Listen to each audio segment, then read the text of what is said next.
গতকালকের ওয়েদারটা অনেক সুন্দর ছিল। সকালবেলা ঘুম থেকে উঠে দেখি যে কি সুন্দর বৃষ্টি হচ্ছে। এত ঠান্ডা, ঠান্ডা একটা আবহাওয়া ছিল। এত ভালো লাগা কাজ করছিল।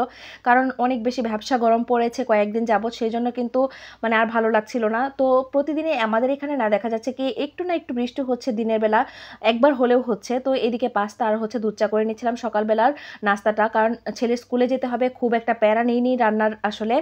তো ভাবলাম যে নাস্তাটা করে তারপর স্কুলে যাব। কারণ রেজাল্ট কার্ডের একটা মিটিং হয়। রেজাল্ট পাবলিশড হওয়ার পর সেই মিটিংয়ে আসলে যাওয়া হয়েছে। আমি বাহিরে গেলে দেখা যায় যে ফুচকা না খেয়ে বাসায় ফিরতে পারি না। ফুচকা, ঝালমুড়ি দুটাই খেয়েছিলাম এবং সাথে আইসক্রিমও খেয়েছি। ফুচকা, ঝালমুড়ি খেয়েছি সময় আপনাদের ভাইয়া আমার সাথে ছিল না।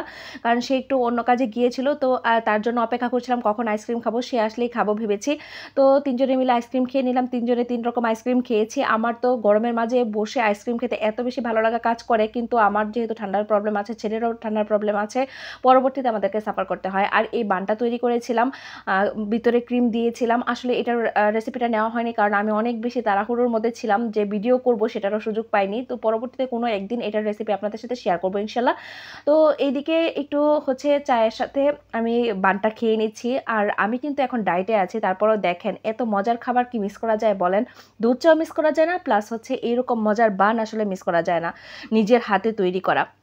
অনেকেই আছেন যে বাসায় ব্রেড তৈরি করতে চান কিন্তু পারফেক্ট রেসিপি আসলে তৈরি করতে পারেন না বলে, শক্ত হয়ে যায় বলে বাসায় তৈরি করার সাহস পান না।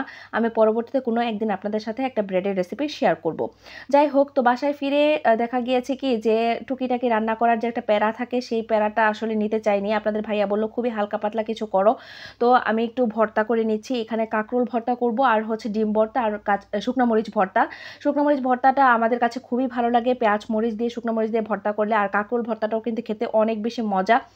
আর হচ্ছে ওইদিকে একটু ডিম ভর্তাও করে নিয়েছি কারণ এত বেশি না মানে রান্না করতে ইচ্ছে করছিল না কারণ এগুলো তো কোনো ঝামেলা নাই। আর গতকালকে একটু মুরগির মাংস রান্না করেছিলাম, সেটার রেসিপি অবশ্যই পরবর্তী দিনে আসবে, আপনাদের সাথে শেয়ার করবো ইনশাল্লাহ। আর সাথে ডালও রান্না করেছিলাম, বলতে ভুলেই গিয়েছি, একটু মসুর ডালও রান্না করেছিলাম। মসুর ডাল ছাড়া তো আসলে চলে না। দেখা যায় যে প্রতিদিনই আমার অল্প না অল্প হলেও মসুর ডাল রান্না করতে হয়। আপনাদের ভাইয়ার পছন্দ, কারণ সে খাবারের লাস্টে একটু মসুর ডাল খেতে পছন্দ করে, সেই জন্য কিন্তু প্রতিদিনই প্রায় মসুর ডালটা রান্না করি, সেই জন্য আর দেখালাম না।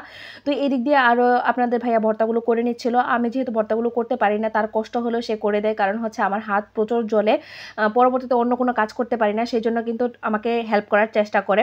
যাই হোক, তাকে দিয়েই ভর্তাগুলো করাই।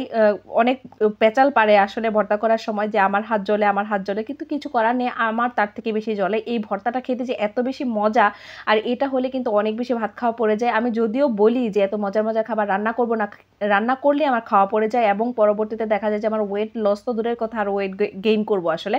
তো আজকের ভিডিওটা এই পর্যন্ত। ভালো লাগলে লাইক, কমেন্ট এবং শেয়ার করতে ভুলবেন না। আল্লাহ হাফেজ।